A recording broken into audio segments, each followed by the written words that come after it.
almost morning. It's actually noon. Thank you for being here.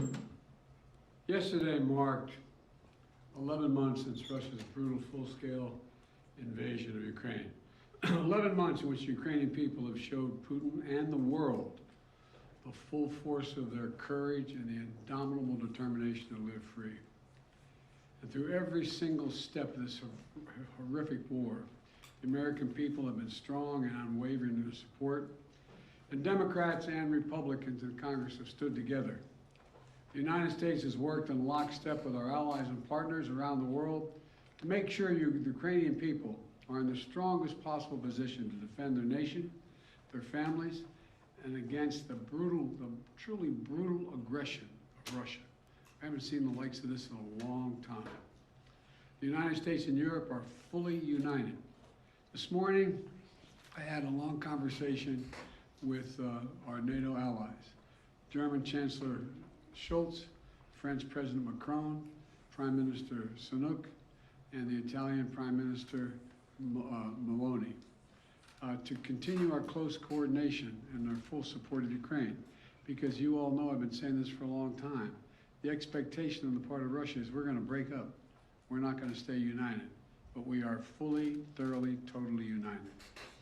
With spring approaching, Ukrainian forces are working to defend the territory they hold and preparing for additional counteroffensives. To liberate their land, they need to be able to counter Russia's evolving tactics and strategy on the battlefield in the very near term. They need to improve their ability to maneuver in open terrain, and they need an enduring capability to deter and defend against Russian aggression over the long term. The Secretary of State and the Secretary of the military behind me they've been deeply involved in this whole effort. Armored capability, as General Austin will tell you, has been critical, and that's why the United States has committed hundreds of armored fighting vehicles to date, including more than 500 as part of the assistance package we announced last Friday. And today I'm announcing that the United States will be sending 31 Abrams tanks to Ukraine, the equivalent of 1 Ukrainian battalion. Secretary Austin has recommended this step because it will enhance the Ukraine's capacity to defend its territory and achieve its strategic objectives. The Abrams tanks are the most capable tanks in the world. They're also extremely complex to operate and maintain. So we're also giving Ukraine the parts and equipment necessary to effectively sustain these tanks on the battlefield. When we'll begin to train the Ukrainian troops on these issues of sustainment, logistics, and maintenance as soon as possible. Delivering these tanks to the field is going to take time. Time that we'll use to make sure the Ukrainians are fully prepared to integrate the Abrams tanks into their defenses. We're also closely coordinated this announcement with our allies. The American contribution will be joined by an additional announcement, including that will be readily available and more easily integrated for use in the battlefield in the coming weeks and months from other countries. I'm grateful to Chancellor Scholz for providing German Leopard 2 tanks and will lead an effort to organize a European contribution of 2 tank battalions for Ukraine. I want to thank the Chancellor for his leadership and his steadfast commitment to our collective efforts to support Ukraine. Germany has really stepped up. The Chancellor has been a strong voice for unity, a close friend, and for the level of effort we're going to continue. Supporting Ukraine's ability to fight off Russian aggression to defend its sovereignty and territorial integrity is a worldwide commitment. Not just it's a worldwide commitment. Last week, in Germany, Secretary Austin convened the Ukraine Defense Contact Group for the 8th time.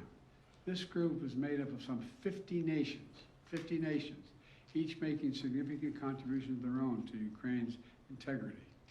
Each fully committed to making Ukraine remain strong and independent and able to defend itself against Russian threats and violence.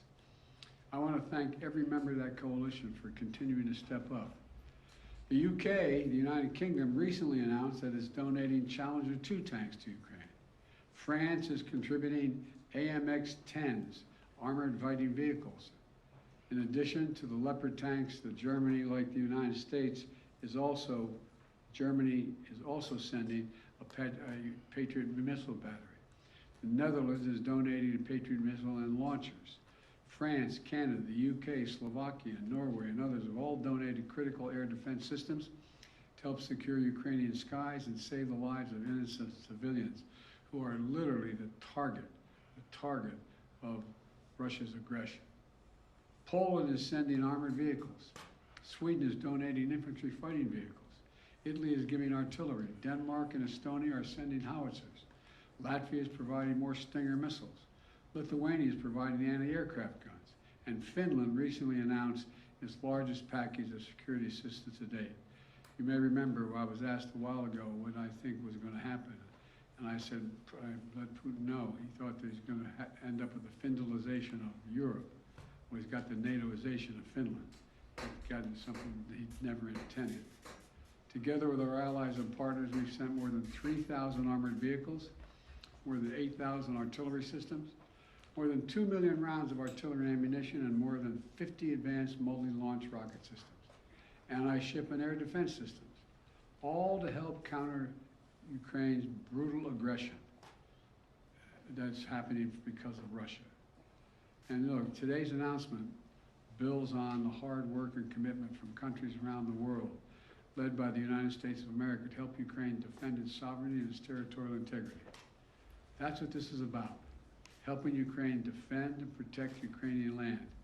It is not an offensive threat to Russia. There is no offensive threat to Russia. If Russian troops return to Russia, they'll be there where they belong. This war would be over today. That's what we all want, an end to this war in just and lasting terms. You know, our teams do not permit one nation. We're not going to allow one nation to steal a neighbor's territory by force. Our terms that preserve Ukraine's sovereignty and territorial integrity and honor the UN Charter. They're the terms we're working on. And you know, these are the terms we all signed up for and 143 nations voted for in the United Nations General Assembly last October. So, the United States, standing shoulder to shoulder with allies and partners, is going to continue to do all we can to support Ukraine. Putin expected Europe and the United States to weaken our resolve. He expected our support for Ukraine to crumble with time. He was wrong. He was wrong. And he was wrong from the beginning, and he continues to be wrong. We are united. America is united, and so is the world. We approach the one-year mark, as we do, of the Russian full-scale invasion of Ukraine. We remain united and determined as ever in our conviction and our cause. These tanks are further evidence of our enduring, unflagging commitment to Ukraine and our confidence in the skill of the Ukrainian forces. As I told President Zelensky when he was here, and today's his birthday, by the way, in December, we're with you for as long as it takes, Mr. President. Ukrainians are fighting an age-old battle against aggression and domination. It's a battle Americans have fought proudly, time and again. And it's a battle we're going to make sure the Ukrainians are well equipped to fight as well. This is about freedom. Freedom for Ukraine. Freedom everywhere. It's about the kind of world we want to live in, the world we want to leave to our children. So may God protect the brave Ukrainian defenders of their country and keep the flame of liberty burning bravely as we can. Thank you. Mr. President, why are you taking this decision now? Did Germany force you to change your mind on sending tanks? Germany didn't force me to change your mind. We wanted to make sure we were all together. That's what we're going to do all along. And that's what we're doing right now. Thank you. Mr. President, any response to the Pence disclosures of classified documents? Sir, are the searches of your homes completed? Mr. President, when is Jeff Zients starting as your next chief of staff? We searched for Hobeth,